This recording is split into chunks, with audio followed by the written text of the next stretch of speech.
Bonjour Françoise, Bonjour Véronique.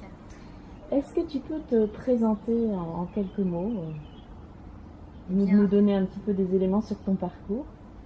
je suis psychothérapeute. J'ai été formée en psychothérapie intégrative dans une école qui s'appelle le PSSA.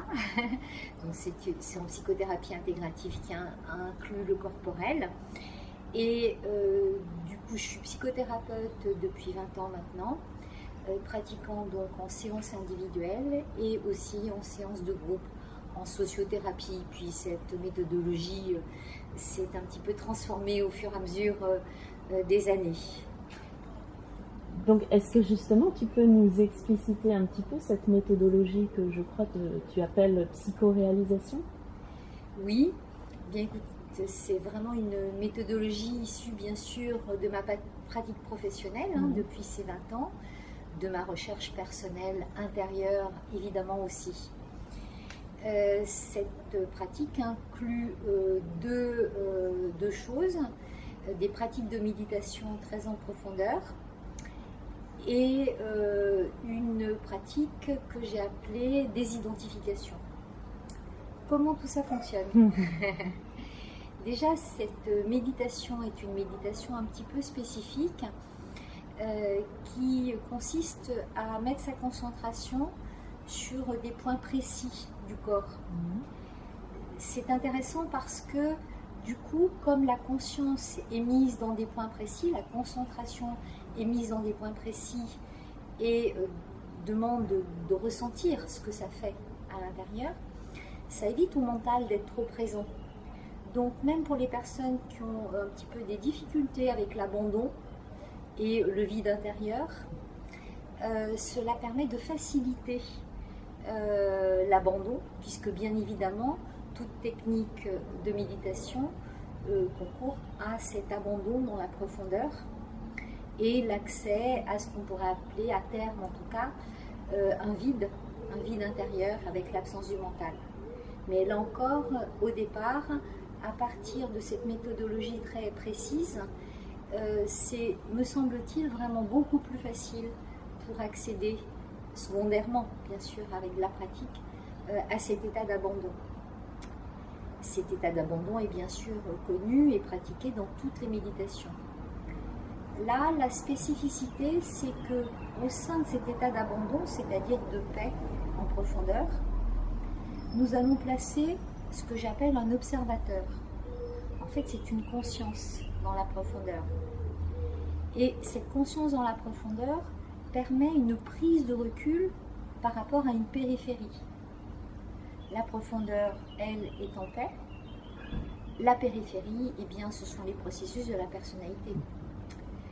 Avec évidemment tout le système émotionnel, le mental, les mécanismes du système défensif et ou les mécanismes du système adaptatif.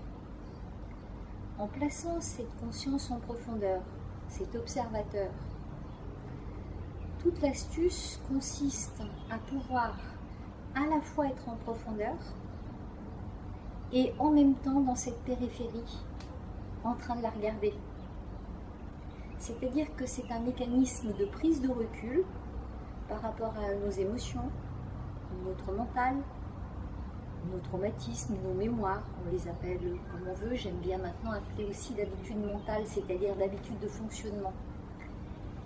Tout cela peut être regardé, observé depuis cette profondeur et cette prise de recul progressive où on est en retrait permet de ne plus adhérer à ces émotions, ces mécanismes fonctionnels, je dirais, adaptatifs. C'est cela le processus de désidentification progressive. C'est d'abord une prise de recul, puis ensuite cela concourt à vraiment pouvoir sentir au plus profond de soi que nous n'adhérons plus du tout à nos vieux mécanismes. Je vais prendre un exemple. Quelqu'un est affecté par une peur complètement paralysante en situation notamment groupale ou quand il lui faut parler de quelque chose d'un peu précis, d'un peu profond. Si elle se place dans son observateur, si elle a appris à se placer dans son observateur en profondeur, cette peur paralysante ne va pas disparaître du jour au lendemain. Par contre, elle pourra être en recul et en profondeur de paix, regardant à l'intérieur d'elle-même cette peur se manifester. Et pourtant, cette peur qui se manifeste dans sa périphérie, sa personnalité, ne va plus l'affecter dans sa communication vis-à-vis de l'autre. Parce que c'est sa paix profonde qui va prendre l'avant-plan et la peur va prendre l'arrière-plan. Dans un premier temps, cela, parce que dans un deuxième temps, ce processus lui-même de prise de recul, d'avant-plan de la profondeur, permet la dissolution progressive de cette peur paralysante. Évidemment pas immédiatement, hein, c'est quand même un processus un petit peu long, il faut un peu de patience, un peu de persévérance, mais réellement la libération de la peur va pouvoir se produire. Cette méthodologie s'adresse aussi bien à des personnes qui n'ont jamais pratiqué de psychothérapie. On peut directement, je le fais moi-même en cabinet, directement proposer cela à des personnes qui ne savent même pas ce que c'est qu'une psychothérapie, parce que ça s'expérimente dedans. Mais évidemment, cette méthodologie s'applique également à des personnes ayant déjà un long parcours de cheminement personnel, mais qui souhaitent aller plus loin, qui souhaitent aller au-delà de la psychothérapie, qui souhaitent peut-être aller jusqu'à la réalisation du soi. Donc je comprends bien que ces groupes ne sont pas, comme on pourrait l'imaginer quand on parle de méditation, des groupes en silence. Les personnes sont amenées à faire ce travail et à en parler ensemble. Alors c'est tout à fait exact, c'est-à-dire que bien sûr qu'il y a des périodes de silence et d'expérimentation intérieure en profondeur, mais tout en restant dans la profondeur, on propose aux personnes d'expliciter, c'est-à-dire de décrire ce qui se passe en elles. Et par cette description, je vais pouvoir guider, aider les personnes à aller plus loin et à mieux pouvoir percevoir ce mécanisme de désidentification. Au départ, c'est un peu confus. Il y a mélange entre, bah oui, je suis quand même dans la profondeur, mais finalement, je crois être désidentifiée d'un processus, et puis en réalité, pas encore. Mais par cette guidance finalement très précise, qui est faite évidemment dans un aller-retour, description, je guide, description, je guide, permet bien plus de précision dans le travail. Et c'est intéressant aussi parce que finalement cette méthode propose aussi de pouvoir rester dans une paix profonde en avant-plan, comme on l'a dit tout à l'heure, dans la vie quotidienne. Et dans la vie quotidienne, nous allons être en interrelation avec d'autres personnes. Donc, parler depuis la paix profonde est quand même une expérience particulièrement riche et intéressante.